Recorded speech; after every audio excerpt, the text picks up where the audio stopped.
ওয়ালাইকুম রহমতুল্লাহি ওয়া বারাকাতুহু। সম্মানিত দর্শকগণ, আপনারা কেমন আছেন? আশা করি ভালো আছেন। আলহামদুলিল্লাহ, আপনাদের দয়ায় আমিও ভালো আছি।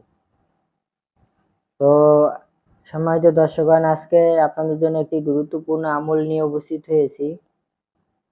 আজকের আমলটা হলো শত্রু থেকে হেফাজতে থাকার আমল। শত্রু যতই শক্তিশালী হোক না কেন, যতই পাওয়ারফুল হোক না কেন, এই আমলটা যদি আপনি করেন, ইনশাআল্লাহ শত্রু আপনার কোনো ক্ষতি করতে পারবে না। আল্লাহ তাআলা আপনাকে যে কোনো শত্রুর হাত থেকে আপনাকে আল্লাহ তাআলা রক্ষা করবেন।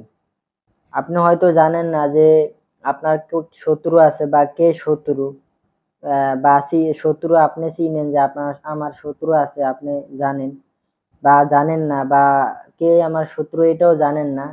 দোনো ক্ষেত্রেই আপনি যদি আমলটা করেন, হ্যাঁ, আপনার অজান্তে যদি কোনো শত্রু থেকে থাকে বা আপনি চিনেন, এই শত্রুগুলা যদি থেকে থাকে তারা ধ্বংস হয়ে যাবে আমলটা করলে। আমলটা হলো কি? সেটা হলো আল্লাহ পাকের একটা পবিত্র নাম,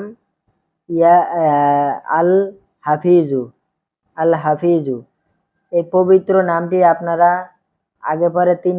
প্রথমে 3 বার দুরূদ শরীফ পড়বেন, তারপরে দৈনিক 500 বার করে আল হাফিজু এটা দৈনিক 500 বার করে পাঠ করবেন। আগে পরে 3 বার করে দুরূদ শরীফ পড়ে নেবেন। দিনের বেলা যে কোনো সময়, যে কোনো একই সময় রেগুলার আমল করবেন, দৈনিক 500 বার করে।